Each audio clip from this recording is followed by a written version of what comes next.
ಎಲ್ಲರಿಗೂ ನಮಸ್ಕಾರ. ನಮ್ಮ ಕಲಾಸ್ ಕರಾವಳಿ ಕಿಚನ್ಗೆ ನಿಮ್ಮೆಲ್ಲರಿಗೂ ಸ್ವಾಗತ.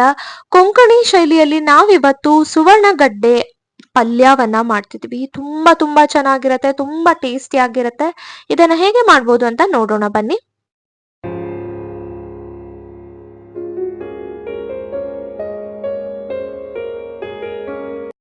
ಕರಾವಳಿ ಭಾಗದಲ್ಲಿ ಈ ಅಡುಗೆಯನ್ನ ಮಾಡ್ತಾರೆ, ಸೊ ತುಂಬಾ ಟೇಸ್ಟಿ ಆಗಿರುತ್ತೆ. ಫಸ್ಟ್ ನಾವು ಒಂದು ಬಾಣಲೆಗೆ 2 ಚಮಚದಷ್ಟು ಎಣ್ಣೆಯನ್ನ ಹಾಕೊಂಡಿದೀವಿ. ನಾವು ಕೊಬ್ಬರಿ ಎಣ್ಣೆಯನ್ನ ಬಳಸಿದ್ವಿ. ಹಾಗೆ 4ರಿಂದ 5 ಒಣಮೆಣಸಿನಕಾಯಿ, ಹಾಗೆ 4ರಿಂದ 5 ಬೆಳ್ಳುಳ್ಳಿ ಹೆಸಳನ್ನ ಆಡ್ ಮಾಡ್ಕೊಂಡಿದೀವಿ. ಇದನ್ನ ಈ ರೀತಿ ಎಣ್ಣೆಯಲ್ಲಿ ಸ್ವಲ್ಪ ಹೊತ್ತು ಫ್ರೈ ಮಾಡ್ಕೊಳ್ತಿದೀವಿ. ನಂತರ 1ರಿಂದ 1.5 ಸ್ಪೂನ್ ಅಷ್ಟು ಕೊತ್ತಂಬರಿ ಕಾಳು, 2 ಚಕ್ಕೆಯ ಪೀಸಸ್ ನ ಹಾಕೊಂಡಿದೀವಿ, 7ರಿಂದ 8 ಕಾಳು ಮೆಣಸು, ಹಾಗೆ 4ರಿಂದ 5 ಲವಂಗವನ್ನ ಆಡ್ ಮಾಡ್ಕೊಂಡ್ವಿ. ಇದೆಲ್ಲವನ್ನ ಆಡ್ ಮಾಡ್ಕೊಂಡು ಈ ರೀತಿ ಚೆನ್ನಾಗಿ ಫ್ರೈ ಮಾಡ್ಕೋಬೇಕಾಗತ್ತೆ. ನಂತರ ಇದಕ್ಕೆ ಕರಿಬೇವನ್ನ ಆಡ್ ಮಾಡ್ಕೊಂಡಿದೀವಿ. ನಾವೀಗ ಇದಕ್ಕೆ ಆಡ್ ಮಾಡ್ಕೊಂಡಿರೋದು ಕೊತ್ತಂಬರಿ, ಚಕ್ಕೆ, ಕಾಳ್ಮೆಣಸು, ಬೆಳ್ಳುಳ್ಳಿ ಹಾಗೆ ಲವಂಗ, ಲಾಸ್ಟ್ ಅಲ್ಲಿ ಕರಿಬೇವನ್ನ ಹಾಕೊಂಡ್ವಿ. ನಂತರ 1/2 ಸ್ಪೂನ್ ಅಷ್ಟು ಜೀರಿಗೆ, 1/4 ಸ್ಪೂನ್ ಅಷ್ಟು ಮೆಂತ್ಯವನ್ನ ಆಡ್ ಮಾಡ್ಕೋಬೇಕು.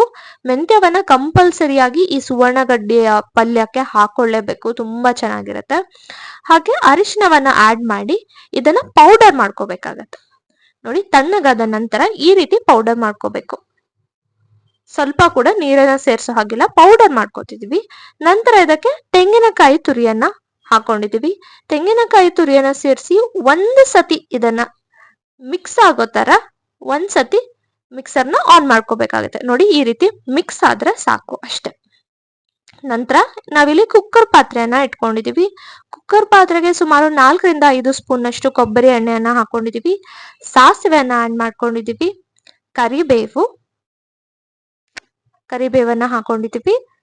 ಈಗ ಉದ್ದಕ್ಕೆ ಹೆಚ್ಚಿರುವಂತಹ ಹಸಿ ಮೆಣಸಿನಕಾಯಿಯನ್ನ ಹಾಕೊಂಡಿದೀವಿ. ಹಾಗೆ ಕಡಲೆಬೇಳೆಯನ್ನ ಹಾಕೊಂಡಿದೀವಿ. ಇದೆಲ್ಲವನ್ನ ಎಣ್ಣೆಯಲ್ಲಿ ಫ್ರೈ ಮಾಡ್ಕೋಬೇಕಾಗತ್ತೆ. ಕಡಲೆಬೇಳೆ ಸ್ವಲ್ಪ ಕ್ರಂಚಿ ಆಗ್ಬೇಕು, ಅಲ್ಲಿ ತನಕ ಫ್ರೈ ಮಾಡ್ಕೊಳ್ಳಿ. ನಂತರ ಚಿಕ್ಕದಾಗಿ ಹೆಚ್ಚಿರುವಂತಹ ಈರುಳ್ಳಿಯನ್ನ ಹಾಕೊಂಡಿದೀವಿ.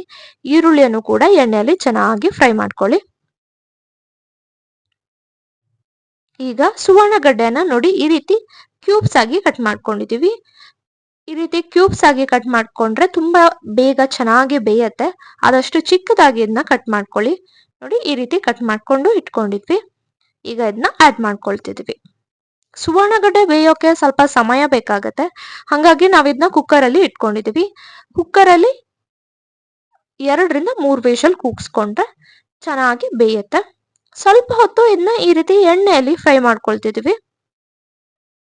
ನಂತರ ಇದಕ್ಕೆ ನಾವೇನು ಆವಾಗ್ಲೇ ಪುಡಿಯನ್ನ ಮಾಡಿಟ್ಕೊಂಡಿದ್ವೋ ಅದನ್ನ ಆಡ್ ಮಾಡ್ಕೋಬೇಕಾಗತ್ತೆ. ಹುರಿದುಕೊಂಡಿರುವಂತಹ ಮಸಾಲೆಗೆ ನಾವು ತೆಂಗಿನಕಾಯಿ ತುರಿಯನ್ನ ಸೇರಿಸಿದ್ವಿ.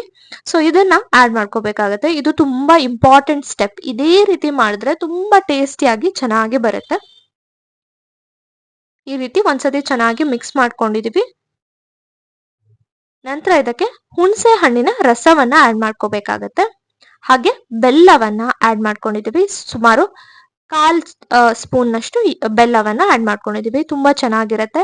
ಹುಣಸೆ ಹಣ್ಣನ್ನ ನಾವ್ ಇದಕ್ಕೆ ಯಾಕೆ ಆಡ್ ಮಾಡ್ಕೊಂಡಿದ್ದೇವೆ ಅಂದ್ರೆ ಸುವರ್ಣಗಡ್ಡೆ ಸ್ವಲ್ಪ ಬಾಯಿ ಕೆರೆತ ಉಂಟಾಗುತ್ತೆ, ಅದಕ್ಕಾಗಿ ಆಡ್ ಮಾಡ್ಕೊಂಡಿದೀವಿ. ಈಗ ಇದಕ್ಕೆ ಸುಮಾರು 1/2 ಲೋಟದಷ್ಟು ನೀರನ್ನ ಆಡ್ ಮಾಡ್ಕೋಬೇಕಾಗತ್ತೆ. ಹಾಗೆ ರುಚಿಗೆ ತಕ್ಕಷ್ಟು ಉಪ್ಪನ್ನ ಆಡ್ ಮಾಡ್ಕೊಂಡಿದೀವಿ. ಸ್ವಲ್ಪ ನೀರು ಜಾಸ್ತಿ ಬೇಕಂದ್ರೆ ಸ್ವಲ್ಪ ಜಾಸ್ತಿನೂ ಹಾಕೋಬಹುದು. ನಾವು ಕುಕ್ಕರ್ ಅಲ್ಲಿ ಇಡ್ತಿದೀವಲ್ವಾ, ಅದಕ್ಕಾಗಿ ಸ್ವಲ್ಪ ಜಾಸ್ತಿ ಹಾಕೊಳ್ಳಿ. 1/2ದಿಂದ 3/4 ಲೋಟದಷ್ಟು ನೀರನ್ನ ಆಡ್ ಮಾಡ್ಕೊಂಡು ಈ ರೀತಿ ಮಿಕ್ಸ್ ಮಾಡ್ಕೊಳ್ತಿದೀವಿ. ಇದನ್ನ 2ರಿಂದ 3 ವಿಷಲ್ ಕೂಗ್ಸ್ಕೋಬೇಕಾಗತ್ತೆ.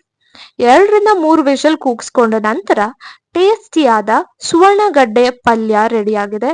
ಕೊಂಕಣಿ ಶೈಲಿಯಲ್ಲಿ ಪಕ್ಕ ಕರಾವಳಿಯಲ್ಲಿ ಹೇಗೆ ಸುವರ್ಣಗಡ್ಡೆ ಪಲ್ಯವನ್ನ ಮಾಡ್ತಾರೋ ಅದೇ ರೀತಿ ನಾವು ನಿಮ್ಗೆ ತಿಳಿಸ್ಕೊಟ್ಟಿದೀವಿ. ತುಂಬಾ ಚೆನ್ನಾಗಿರುತ್ತೆ. ಒಂದ್ಸತಿ ಟ್ರೈ ಮಾಡಿ. ಸಬ್ಸ್ಕ್ರೈಬ್ ಮಾಡ್ಕೊಂಡಿಲ್ಲ ಅಂದ್ರೆ ಸಬ್ಸ್ಕ್ರೈಬ್ ಮಾಡ್ಕೊಳ್ಳಿ. ವಿಡಿಯೋಗೆ ಲೈಕ್ ಮಾಡೋದನ್ನ ಮರಿಬೇಡಿ. Once again thanks for watching.